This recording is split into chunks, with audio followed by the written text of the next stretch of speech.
Assalamualaikum warahmatullahi wabarakatuh. Sabahal khair, kaifa halukum? Kita kembali lagi ya pelajaran IPA. Semoga kita semua senantiasa dalam keadaan sehat walafiat, ya dijauhkan dari segala macam penyakit dan mara bahaya. Amin ya Allah rabbal alamin. Baik, sebelum kita memulai, mari bersama-sama kita baca basmalah. Bismillahirrahmanirrahim. Nah, anak-anak, pada kesempatan kali ini kita akan melanjutkan pembahasan soal latihan kita. Ya, pada pekan yang lalu kita sudah membahas bab 2, latihannya tentang organ pernapasan ya, paket yang 1. Nah, untuk minggu ini atau untuk hari ini kita akan membahas paket yang kedua. Sekaligus nanti di akhir video akan Ustadz jabarkan kisi-kisi PTS minggu depan ya, jadi kamu harus menyimak sampai akhir. Nah, anak-anak, sebelum kita lanjut pembahasan, pastikan kamu sekarang sudah memegang alat tulis dan buku paketnya ya. Diambil dulu yang belum pegang buku paket dan alat tulisnya, karena nanti pembahasan kita langsung koreksi ya. Ketika ada jawaban yang kurang tepat, mungkin kamu salah jawab, nah kamu langsung koreksi ya, hapus jawaban yang salahnya kemudian diganti dengan jawaban yang benar. Sudah? Oke, kita mulai pembahasannya. Paket 2 bagian A ya.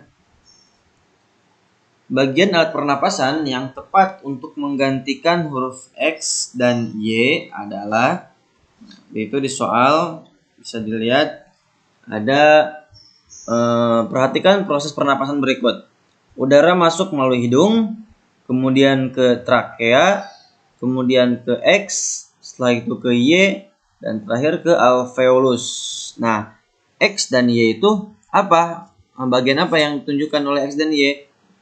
Nah, jawabannya adalah B ya, bronkus dan bronkiolus. Yang X-nya itu bronkus, Y-nya bronkiolus ya. Seperti yang saya jelasin beberapa waktu lalu, bronkus itu bagian yang bercabang ke paru-paru ya.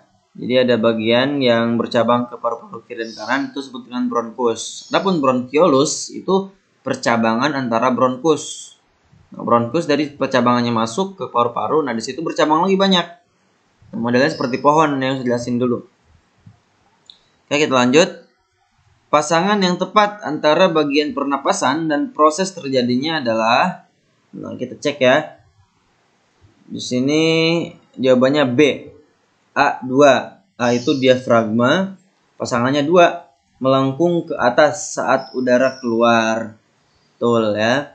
Kemudian yang kedua C3. C itu rongga hidung, pasangannya 3, penyaringan debu dan kotoran. Tentu ya, di bagian rongga hidung. Selanjutnya D1. D itu alveolus ya. Alveolus itu ujung daripada bronkiolus. Nah, terjadi apa di sana? Terjadi nomor 1 prosesnya, yaitu pertukaran oksigen dan karbon dioksida. Terakhir B4, bronkus, yaitu membawa udara melalui jaringan paru-paru ya. Jawabannya B. Selanjutnya, bagian paru-paru yang berfungsi untuk menyalurkan udara menuju alveolus adalah, ya, tadi ada nomor 1 ya, yaitu bronkiolus. B.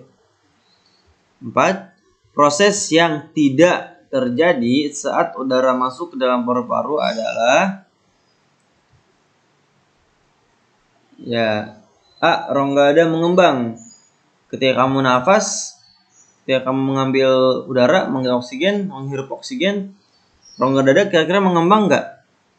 Tentu ya, karena udara masuk ke dalam paru-paru sehingga dada kita akan mengembang. Coba kamu tarik nafas. Sekarang masukkan nafas melalui hidung, tarik. Apa yang terjadi pada rongga dada? Dia akan mengembang. Berarti yang A betul ya, terjadi. B. Diafragma melengkung ke atas. Apakah betul ketika kamu menghirup udara diafragma melengkung ke atas? Diafragma itu yang bagian bawah itu ya, bagian bawah paru-paru. Nah, ini adalah proses yang tidak terjadi karena diafragma ketika melengkung ke atas itu terjadi ketika kita mengeluarkan udara. Jadi kebalikannya. Berarti jawabannya B ya. Nomor 5. Fungsi gambar yang ditunjuk X adalah, nah itu gambar apa itu X? Itu menunjukkan hidung ya. Berarti jawabannya C ya, menyaring udara dari debu dan kotoran. Selanjutnya masih di bagian A, nomor 6. Berikut ini yang bukan merupakan gangguan sistem pernapasan adalah D ya, hepatitis. Nah, kita lihat di yang nomor A, flu. Flu termasuk gangguan bukan? Tentu ya, flu termasuk gangguan pernapasan. Kemudian yang kedua ada TB atau TBC ya. TBC, tuberkulosis termasuk gangguan pernapasan bukan? Tentu ya, sama-sama menyerang paru-paru. Kemudian yang ketiga asma. Yang C, apakah asma menyerang paru-paru atau menyerang organ pernapasan? Tentu ya, asma itu menyerang organ pernapasan. Nah yang terakhir berarti sisanya D, hepatitis. Nah hepatitis itu apa sih? Penyakit apa sih? Nah penyakit hepatitis itu adalah penyakit hati ya, atau liver. Jadi bukan menyerang organ pernapasan. Selanjutnya 7. Penyebab penyakit flu burung pada unggas dan manusia adalah C ya, virus H5N1 yang menular. Jadi nama virusnya ya, H5N1 itu nama virusnya. Oke, selanjutnya 8. Hewan pada gambar tersebut itu hewan apa? Di gambar buku paket itu hewan apa? Serangga ya, belalang. Bernapas dengan trakea, betul. 9. Hewan yang memiliki alat pernapasan yang sama ditunjukkan oleh nomor. Di situ ada ikan hiu, ada paus, ada kambing, kuda laut, kelinci. Nah, kita lihat dulu ya satu-satu. Ikan hiu bernapas dengan insang ya. Paus paru-paru, kambing paru-paru, kuda laut insang juga, kelinci paru-paru. Nah, berarti di antara semuanya yang sama itu nomor berapa aja? C ya, nomor 2, 3 dan 5. Paus, kambing dan kelinci. Selanjutnya 10. Bagian yang ditunjuk oleh huruf X berfungsi untuk, itu gambar apa? Gambar burung ya. Gambar burung itu yang tunjukin apa? Pundi-pundi udara. Fungsi dari pundi-pundi udara itu untuk apa? Ya, nomor A ya, atau huruf A, menyimpan udara cadangan saat burung sedang terbang. Nah, jadi ketika burung sedang terbang, saya jelasin dulu, dia tidak menghirup udara lewat hidung seperti biasa, namun dia menggunakan tadi kantong pundi-pundi udaranya. Jadi sudah mengisi itu ketika belum terbang, mengisi penuh pundi-pundi udaranya ketika terbang. Nah, dia bernapas menggunakan tadi cadangan udara yang dibantu dengan kepakan sayap. Otomatis ya, ketika burung terbang otomatis dia mengepakkan sayap ya. Mengepakkan sayapnya, nah itu membantu proses bernapas, jadi mengalirkan pundi-pundi udara ke paru-paru seperti itu. Nah, itu bagian A ya. Sekarang kita masuk ke bagian B. Bagian sistem pernapasan yang memiliki 2 cabang menuju paru-paru adalah bronkus. Tadi yang saya jelasin ya.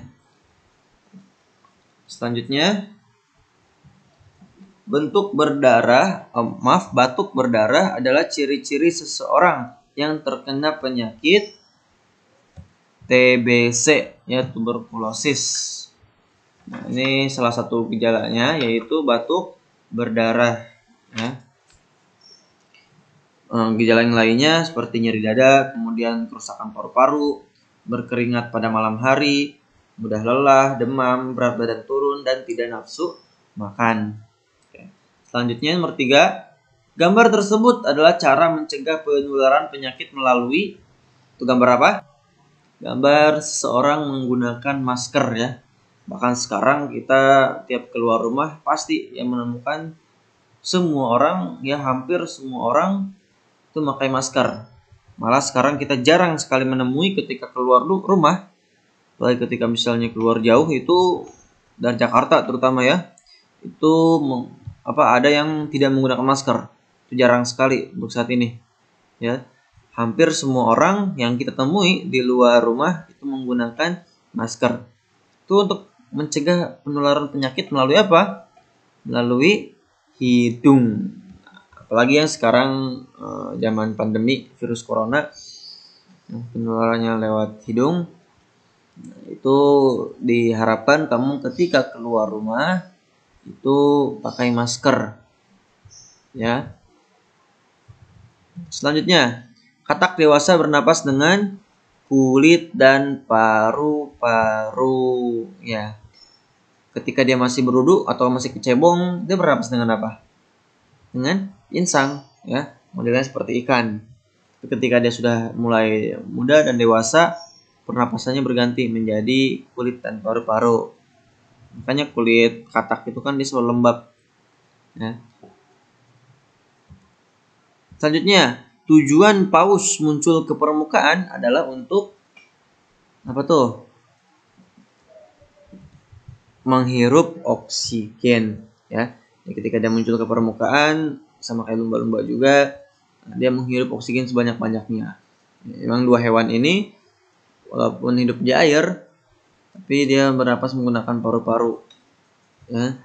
Dan dia bisa menyelam lama sekali di air, menghirup udaranya ketika muncul ke permukaan. Oke, tadi itu bagian B ya, kita sudah bahas. Sekarang kita lanjut ke bagian C. Nah, ini bagian yang terakhir. Ustadz nggak tulis jawabannya ya, Ustadz hanya menulis soalnya. Kamu simak baik-baik untuk jawabannya. Apakah bagian-bagian sistem pernapasan memiliki kesamaan dengan sistem pencernaan? Jelaskan jawabanmu. Nah, oke. Untuk sistem pencernaan akan kita bahas sebenarnya di bab ketiga ya. Tapi tidak apa-apa, kita bahas sedikit di sini. Untuk pernafasan, organ utamanya apa? Paru-paru ya. Untuk pencernaan, apa organ utamanya? Lambung. Seperti itu ya. Jadi ketika kita bernafas, yang memiliki peran utama itu paru-paru dalam organ dalam tubuh ya. Kemudian untuk ketika kita makan, mencerna makanan, itu yang berperan paling utama itu lambung. Nah, kita lihat organ-organnya ini ketika sistem pernapasan itu kira-kira sama nggak sih? Tentu berbeda ya. Bahkan salurannya pun berbeda. Di dalam tenggorokan kita itu ada saluran untuk masuk ke paru-paru, ada juga saluran untuk masuk ke lambung. Untuk masuk ke lambung itu disebut dengan kerongkongan. Ya, kerongkongan. Adapun yang masuk ke paru-paru itu disebut dengan trakea. Makanya ketika proses pernapasan itu ada trakea dalamnya, ya kan? Pertama ke hidung, kemudian menuju rongga hidung, kemudian ke trakea, bronkus dan paru-paru. Ya, seperti itu. Bagaimana cara kita mencegah flu? Nah, cara kita mencegah flu tadi juga salah satunya ada di soal sebelumnya ya. Yang B itu pertama memakai masker. Lagi pandemi seperti ini ya. Kita mencegah penyakit selain flu juga. Untuk penyakit flu ini salah satunya memakai masker, kemudian mengonsumsi makanan bergizi dan cukup minum air, berolahraga secara teratur, mencuci tangan dengan sabun, dan ketika bersin gunakan tisu yang untuk menutup atau kain. Oke, selanjutnya, mengapa saat makan sambil berbicara kita bisa tersedak? Nah, ini ya. Ini masih ada sangkut pautnya dengan nomor 1 tadi yang saya jelasin. Nah, jadi di dalam tenggorokan kita itu ada sebuah katup. Ya. Katup itu modelnya seperti pintu deh modelnya, ya. Modelnya seperti pintu yang dia akan membuka menutup sesuai proses yang sedang terjadi. Misal, kita sedang makan, ya kan? Kita sedang makan. Nah, ketika kita sedang makan itu si katupnya itu akan mengarahkan makanan kita ke kerongkongan, ya, menuju lambung. Nah, ketika kita makan sambil berbicara, kadang kan kita suka tersedak ya. Jadi si makanannya itu dia salah masuk. Harusnya ke kerongkongan, dia malah masuk ke trakea, ke saluran pernapasan, ya kan, ke paru-paru. Nah, itu sangat berbahaya sebenarnya ya. Sangat berbahaya kalau misalnya tidak langsung ditangani. Ya.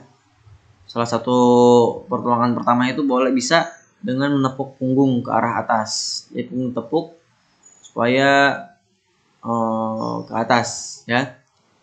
Adapun minum air itu ketika yang tersedaknya itu misalnya makanan sudah tidak nyangkut lagi di trakea, ya, ketika sudah keluar baru boleh minum, seperti itu cukup berbahaya ya.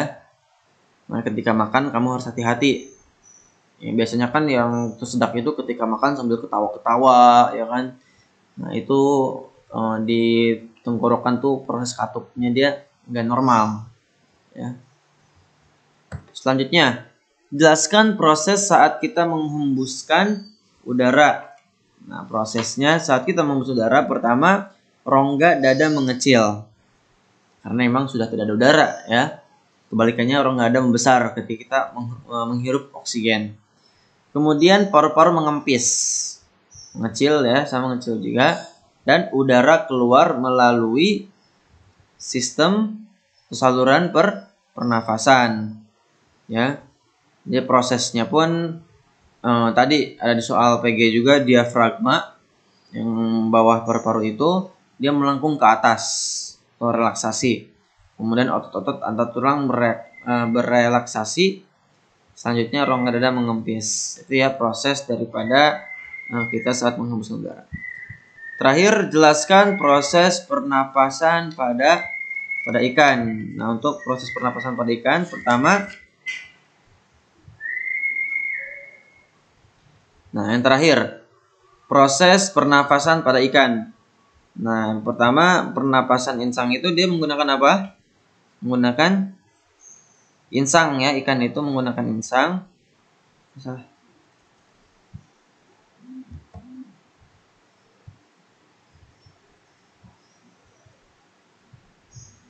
Oke, sekarang nomor 5. Jelaskan proses pernapasan pada ikan. Nah, organ pernapasan ikan itu apa? Ikan bernapas dengan insang. Nah, prosesnya mula-mula insang itu dalam keadaan tertutup. Kemudian air yang mengandung oksigen akan masuk melalui mulut ikan. Lalu mulut ikan tertutup dan air akan mengalir ke bagian insang yang terbuka. Di dalam insang inilah terjadi pertukaran oksigen dan karbon dioksida. Makanya kamu suka lihat mungkin yang punya kolam ya, yang punya akuarium. Nah, itu kan biasanya ikan-ikan itu berenang di arah yang ada gelembungnya. Atau dia mencari air yang mengandung oksigen. Dan ada juga kalau di akuarium ada namanya aerator. Ya, untuk oksigen itu untuk udara yang ada gelembung-gelembungnya, itu sangat membantu untuk pernafasan ikan.